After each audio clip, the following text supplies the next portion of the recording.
रमिका को हराने का क्या होगा मास्टर प्लान? इनसाइड जॉब करेंगे राणा भाई? हेलो दोस्तों, आप सभी का स्वागत है बॉलीग्राज स्टूडियोज में। कहते हैं कि कभी कभार हारना जिंदगी में बहुत ज्यादा जरूरी होता है। हारना जिंदगी का एक ऐसा हिस्सा है जिसे शायद से हम लोग बहुत ज्यादा बुरा मानते हैं। कभी कभार हमें जिंदगी में ऐसी हार मिल जाती है जिसकी वजह से हम इतने ज्यादा मायूस हो जाते हैं कि ये भूल जाते हैं कि हर हार से निकलना भी बहुत ज्यादा जरूरी है, क्योंकि हारना हमें एक बेहतर इंसान बना सकता है। जिंदगी के हर जंग में जीतना तो मुमकिन नहीं है, कभी कभार हारना जरूरी रहता है। लेकिन इन सभी मुश्किलों का सामना करने के बाद जो एक्सपीरियंस हमें मिलता है वो ही ये साबित करता है कि वाकई में असली विनर कौन है। कहते हैं कि जिंदगी में एक से बढ़कर एक मुश्किल चाहे सामने आए, हमें हार नहीं माननी चाहिए, लेकिन कभी कभी हार मान लेनी चाहिए।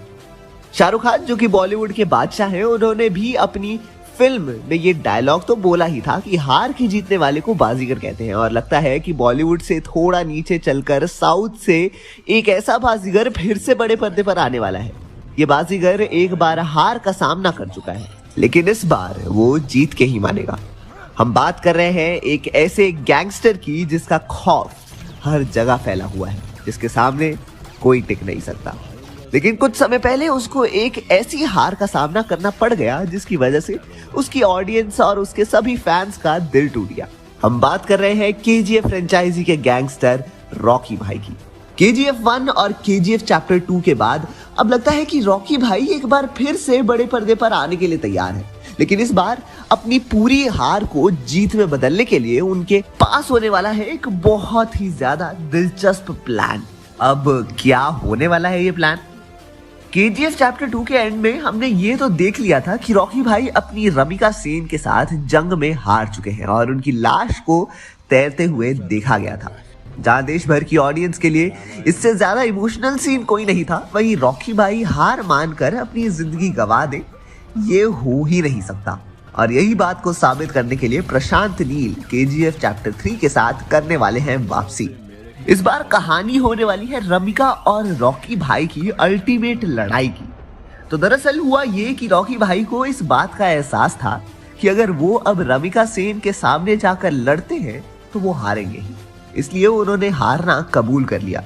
लेकिन ये ठान लिया कि वो रमिका को हरा के ही सांस लेंगे। इसके लिए उन्हें करना पड़ा थोड़ा ज्यादा इंतजार, लेकिन उनके पास जो प्लान था वो इतना ज्यादा सॉलिड था कि उन्हें इस प्लान पर भरोसा था। उन्होंने ये फैसला लिया कि अगर ये बात फैल जाए कि रॉकी भाई अब जिंदा ही नहीं है तो रमिका का जो ध्यान रॉकी भाई पर बहुत समय से टिका हुआ था वो एकदम गायब हो जाएगा।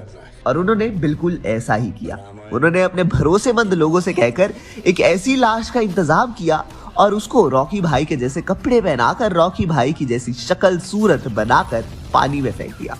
रॉकी भाई की इस तैरती लाश को देखने के बाद रमिका को इस बात का अंदाजा हो गया कि अब रॉकी भाई उसके रास्ते पे नहीं आ सकता। लेकिन उसे इस बात का पता ही नहीं था कि अब रॉकी भाई एक ऐसे चट्टान के तौर पर उसके सामने आने वाला है जिसके सामने रमिका पिस जाएगी। इसके लिए रॉकी भाई ने याद किया अपने पुराने दोस्त राणा भाई को।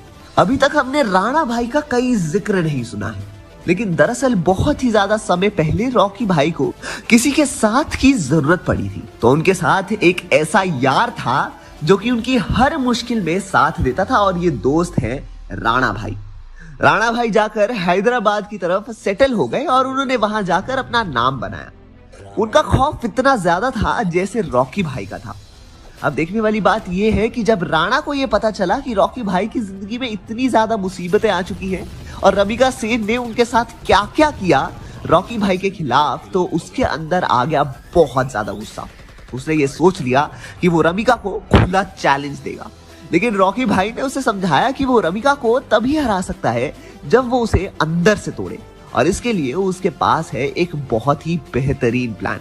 रॉकी भाई ने राणा को बोला कि वो जाकर रमिका से हाथ मिलाए और वो जाके रमिका को ये बोले कि वो भी रॉकी भाई के खिलाफ है, और रॉकी भाई को रास्ते से हटाकर अब रमिका के लिए राणा भाई के मन में बहुत ज्यादा इज्जत बन चुकी है। अगर कभी रमिका को कभी भी किसी भी चीज की जरूरत पड़े तो वो राणा भाई को याद करे। इसके बाद वो कुछ समय रमिका को अपने हाल पर छोड़ दे। किसी न किसी वजह से रमिका को राणा भाई की जरूरत पड़ेगी और हैदराबाद में रमिका को कुछ ऐसे सामान की जरूरत होगी जिसकी सिर्फ राणा भाई ही मदद कर सकते हैं। इस मौके का फायदा उठाकर राणा भाई रमिका सेन को और भी बेहतर तरीके से जान पाएगा और उनके बीच में एक भरोसा बिठा पाएगा। जैसे ही वो भरोसा पालेगा रमिका सेन का, तो वो रॉकी भाई को अंदर चल रही सभी प्लानिंग के बारे में बता देगा और सबसे कमजोर मौके को ढूंढकर रॉकी भाई रमिका सेन को टक्कर देने के लिए तैयार हो जाएगा। ऐसे में जब रमिका अपने सबसे वीक पॉइंट पर होगी तो रॉकी भाई एक सरप्राइज एंट्री देकर अपनी असलियत सबके सामने लेकर आ जाएंगे। अब देखने वाली बात यह है कि जहां ये प्लान है काफी ज्यादा दिलचस्प और काफी ज्यादा सॉलिड, लेकिन इस प्लान में आने वाली है बहुत ज्यादा मुश्किलें और इन सभी ट्विस्ट्स और टर्न्स को जानने के लिए हमें करना पड़ेगा KGF चैप्टर 3 के रिलीज का इंतजार। लेकिन तब तक फिल्मों के इंतजार से आगे बढ़िए और अगर आप भी सिनेमा की दुनिया से जुड़ना चाहते हैं और काम करना चाहते हैं तो डिस्क्रिप्शन बॉक्स में दिए हुए जॉब लिंक पर क्लिक करें और इस अपॉर्चुनिटी का भरपूर फायदा उठाएं और देखते रहिए हमारा चैनल बॉलीग्राज स्टूडियो। काट डालूंगा।